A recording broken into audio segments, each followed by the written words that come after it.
네, 안녕하세요. 반갑습니다. 저는 양소영 회계사고요. 이제 객관식 종합반 강의를 할 건데 우리 세무사 종합반에서 지금 강의 촬영을 하고 있는 거고요. 그렇지만 뭐 세법은 공통 과정이라고 보시면 돼요. 회계사 수험생들이 또 들으셔도 상관이 없고요. 내용 자체가 뭐 세무사 시험하고 회계사 시험하고 차이가 나진 않아요. 난이도도 거의 뭐 비슷하고 유형 자체도 비슷한 유형의 문제가 나오고 있기 때문에 회계사 수험생이시든 세무사 수험생이시든 상관없이 강의를 수강하시면 되겠습니다.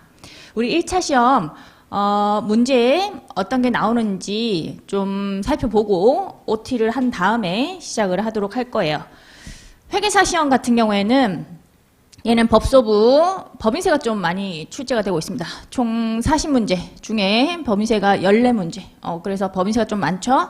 그 다음에 소득세 10문제, 부가세 8문제, 국기가 5문제, 국세기본법 얘기하는 거죠. 그리고 상증세법 2문제, 지방세법 1문제. 그렇게 출제가 되고 있고요. 60분 안에 풀어야 돼요. 법인세 출제 비중이 높아가지고 약간 계산 문제가 많은 편이거든요. 세무사 시험에 비해서는. 그래서 시간을 좀 많이 줍니다. 제한 시간이 60분. 근데 세무사 시험 같은 경우에는 제한 시간이 짧아요. 똑같이 40문제가 출제가 되고 있는데 제한 시간이 40분이라는 거. 그래서 빠르게 문제를 푸셔야 돼요.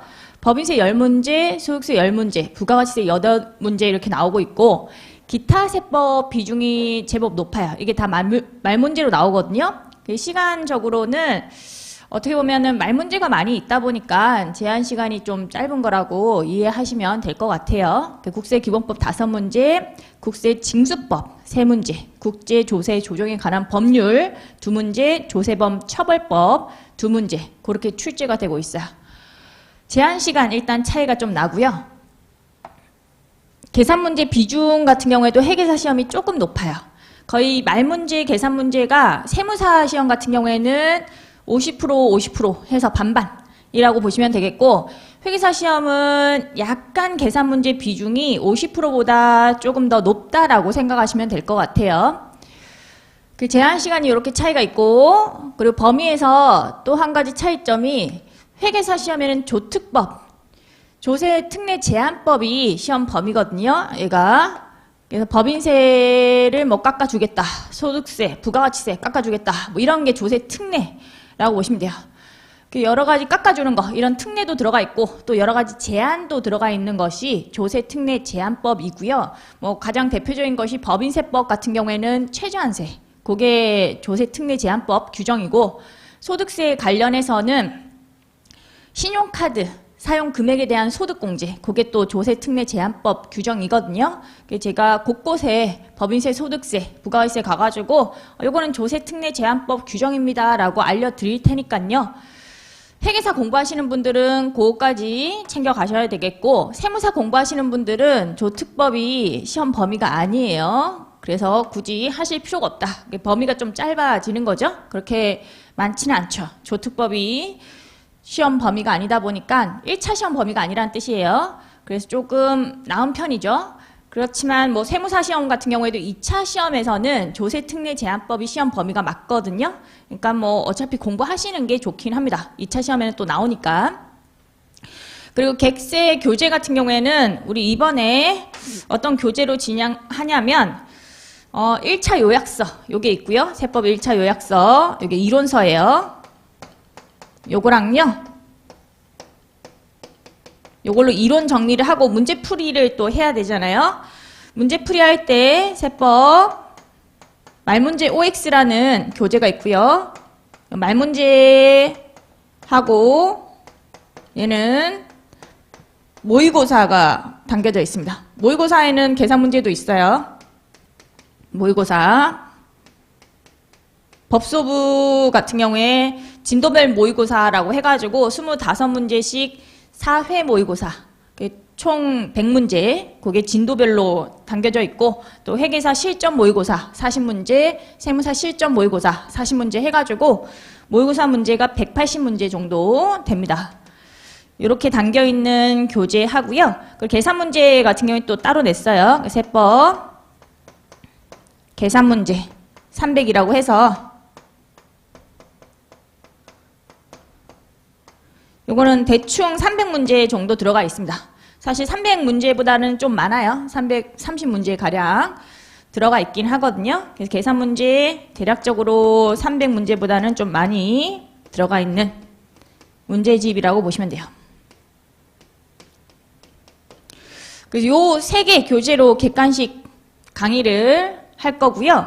지금 바로 개강하고 나서 수업을 들으시면요. 아직 교재가 안 나왔을 거예요. 개강하고 나서 바로 들으시는 분들은 유인물 올려드릴 테니까 그 유인물로 강의를 수강하시면 되는 거고요. 첫 주만 유인물로 진행을 하고요. 다음 주부터는 또 나올 거니까요. 나오면 교재 구입하셔가지고 강의를 들으시면 돼요. 요 객관식 세법 교재 같은 경우에는 법률 개정사항 요게 연말에 개정되거든요. 작년도 2020년도 12월 말에 개정이 되는 거고요. 그래서 확정이 됐고요. 시행령 같은 경우에는 지금 현재는 입법 예고만 된 상태예요. 입법 예고가 이번 연도 2021년도 1월 7일 날 이루어졌고요. 그 1월 7일 날 이루어진 입법 예고까지 반영해서 객관식 교재가 나옵니다. 근데 요거는 아직 확정은 된 게 아니에요. 요 입법 예고된 거하고 확정된 거하고 변동사항이 있을 수 있거든요. 그거는 변동사항이 뭐 크지 않아가지고 대부분 90% 정도는 동일하게 확정이 되고요. 약간 문구 같은 게 변동이 있을 수 있어요. 그런 것들은 추록으로 따로 제공을 해드릴 거니까 요게 2월 초나 2월 중순쯤에 확정이 돼요. 거의 2월 초에 일반적으로 확정이 되거든요.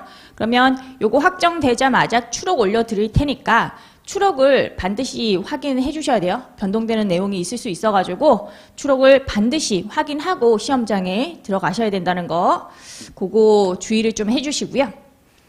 자, 요렇게 반영해서 객세 교재 나온다는 거 알려드렸고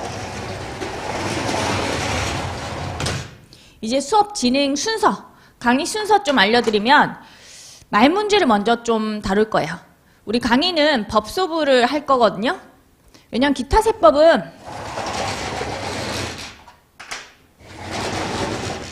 요거는 작년 가을에 제가 진행을 했습니다. 요까지. 이렇게 회계사하고 세무사가 있으면 요까지를 작년 가을에 2020년도 10월 달쯤에 진행을 했고요. 가을엔 기타 세법이라는 교재로 진행을 했거든요. 뭐 지방세는 일반적으로 강의를 하진 않아요. 일반적으로 잘 하진 않아가지고 요까지 공개 특강으로 일단 진행을 해놨기 때문에 요거 들으시면 돼요. 이게 뭐 작년 거라 가지고 개정사항이 아직 뭐 확정되지 않은 상태에서 찍은 건데 들어도 되냐라고 물어보시는데 들어도 됩니다. 개정안까지는 반영해가지고 수업 시간에 다뤄드렸고요. 개정안과 다르게 확정되는 부분은 개정세법 특강으로 업데이트 조금만 해주시면 돼요. 그래서 조기에 수강하는 것이 더욱 중요하기 때문에 적시성이라는 게 중요하죠. 적시성. 적시에 강의를 듣는 게 중요하고요. 하루라도 빠르게 들어가지고 복습을 할 시간을 확보를 해놓는 게 훨씬 더 중요해요. 그래서 항상 가을에 제가 미리 진행하니까요. 요 가을에 진행하는 거 이미 들으셨다면 이제 상관이 없겠지만 아직 안 들으셨다면 빠르게 하루라도 빨리 들으셔야 돼요. 특히나 이제 세무사 시험 같은 경우에는 요게 12문제라 가지고 법인세 비중보다도 훨씬 많은 비중을 차지하고 있습니다. 10문제보다 많잖아요. 그러니까 요거가 되게 중요해요. 요거를 꼭 들으셔야 되겠고 거의 5회독 이상은 해주셔야지만 점수로 연결될 수 있거든요. 그래서 빠르게 듣는 것이 더 좋습니다. 그래서 가을에 진행한 거 그거 들으시고 개정세법 특강으로 조금 업데이트 해주시면 돼요. 어차피 조세범 처벌법 이거는 개정된 것도 없고요. 나머지는 개정된 게 조금씩 있긴 하지만 그렇게 많지가 않아요. 국세기본법도 이번 연도에는 크게 개정된 게 없고요. 뭐 국세징수법이 이번 연도에는 조금 개정이 많이 되긴 했어요. 근데 그래도 이게 용어가 많이 바뀌긴 했어도 실제 일반적인 구조, 기본적인 틀 이런 건 바뀌지 않았거든요. 내용 자체가 바뀐 게 아니라 용어가 조금 변경이 됐어요. 그것 때문에 그런 거지 이것도 뭐 그렇게 많은 양이 개정되었다라고 볼 수는 없어요. 그렇기 때문에 요거는 개정사항을 아주 조금만 업데이트 해주시면 되는 거니까 요걸로 들으시고 개정세법 특강으로 반드시 업데이트 해주시면 될 것 같습니다. 그래서 요거는 이미 진행을 했기 때문에 객관식 세법 강의에서는 이렇게 법소부만 진행을 한다라는 거. 말 문제를 먼저 한번 돌릴 거예요. 우리 강의 시수가 대략 100시간 정도거든요. 그 100시간 정도의 50%, 약 50시간 정도겠죠? 50시간에서 한 60시간. 그 정도는 법소부 말 문제를 먼저 쫙 돌리고요. 요거 다 끝내고 나서 한번 돌렸죠? 1회 독을 한 다음에 그 다음에 계산 문제 풀 거예요. 법소부. 요런 순서로. 그래서 50% 이렇게 해서 문제를 풀도록 하겠습니다. 강의 순서는 법소부 중에서 일단 부가가치세를 먼저 할 거고요. 순서를 좀 잘못 적었네요. 순서는 부가가치세 먼저 할 거고요. 그 다음에 법인세 할 거예요. 부법소 이런 순서라고 보시면 돼요. 계산 문제도 마찬가지 부법소. 요거 돌리고 그 다음에 계산 문제 하고. 왜냐면 말 문제가 우리 시험에 대략적으로 50% 정도의 비중을 차지하고 있다 보니까 요거를 한번 돌리시면 과락을 좀 방지를 할 수가 있습니다. 과락을 맞으면 여러분들이 떨어지는 거니까 그걸 방지하기 위해서 말 문제를 먼저 잡고 가는 거죠. 요거를 어느 정도 잡아놓으면 약간 멘탈 유지가 된 상태에서 계산 문제까지 끈기 있게 갈 수가 있거든요. 그래서 거의 2번 돌리는 효과가 나도록 그렇게 말 문제를 먼저 쫙 한 다음에 계산 문제 그런 식으로 해서 강의 진행을 한다라는 거 주의를 해주시면 될 것 같아요. 그리고 개정세법 특강 있죠. 개정세법 특강은 1월 23일 토요일 날 이루어지거든요. 요거 반드시 들으셔야 돼요. 이제 시행령 입법 예고되면서 추가로 개정된 내용들도 있고 하기 때문에 요건 반드시 수강을 하고 시험장에 가셔야 되겠고, 그리고 퇴직 양도는 따로 공개 특강을 합니다. 얘는 우리 객관식 세법 강의에서 다루지는 않고요. 공개 특강으로 1월 30일 날 요때 1차 특강을 한다고 보시면 돼요. 이 객관식 강의예요. 객관식 강의인데 요거는 따로 공개 특강으로 별도로 진행을 한다라고 보시면 돼요. 요것도 반드시 들으시고요. 그리고 질문 있으시면 질문은 Q&A 요 다음에 스케치 세법이라고 검색을 해보시면요. 요 카페 하나 나옵니다. 요 카페에서 제가 질문 답변을 하고 있으니까 여기에 오셔가지고 질문하시고 답변 받으시면 될 것 같고요.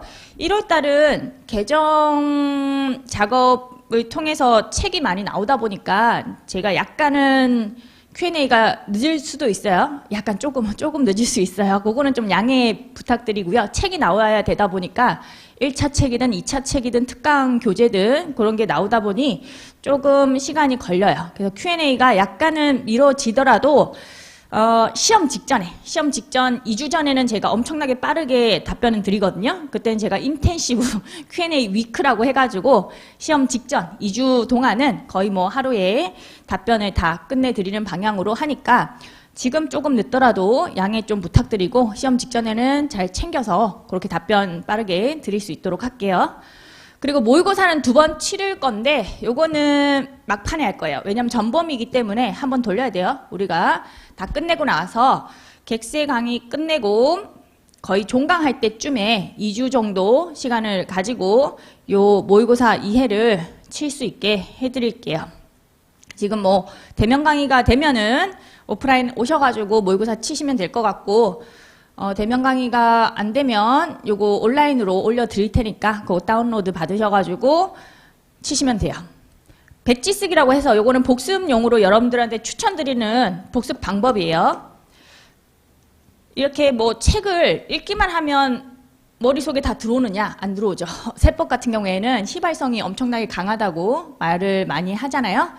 세법 같은 경우에 백지 쓰기를 하는 것이 되게 효율적인 그런 공부 방법이거든요. 이게 백지 쓰기 하면은 뭐 팔도 아프고 뭐 계속 적어야 되는 거니까 시간 많이 걸리지 않느냐. 근데 시간 많이 걸리는 만큼 기억이 오래 남아요. 기억이 오래 남으면 차라리 공부 시간을 줄일 수 있는 그런 효율적인 방법이 될 수가 있거든요. 처음에는 시간이 조금 많이 걸릴 수가 있겠지만 나중 가서는 이미 기억이 되고 있다라고 하면 또다시 외우실 필요가 없잖아요.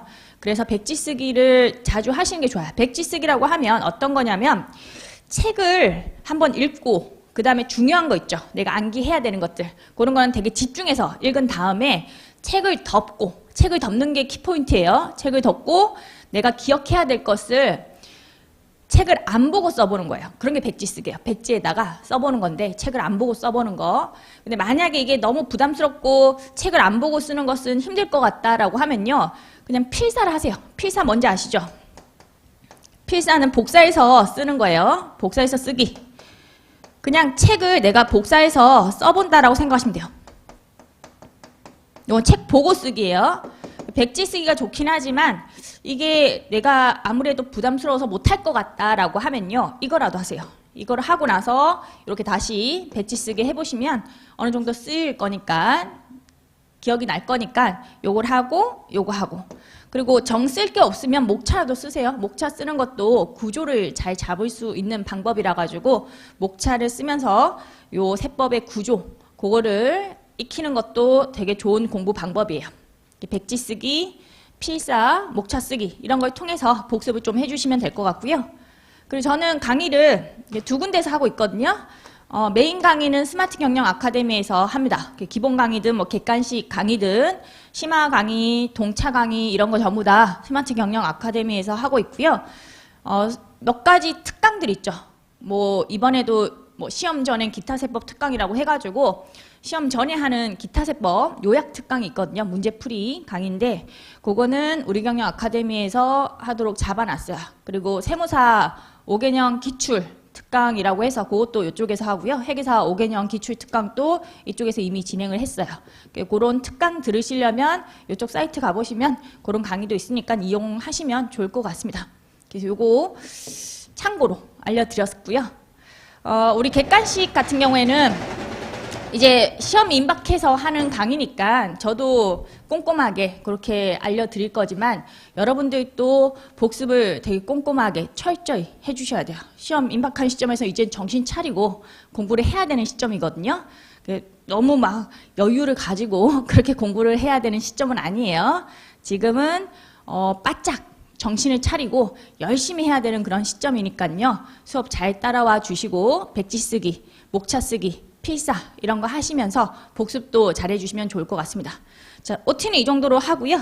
조금 쉬고 또 강의 진행하도록 하겠습니다.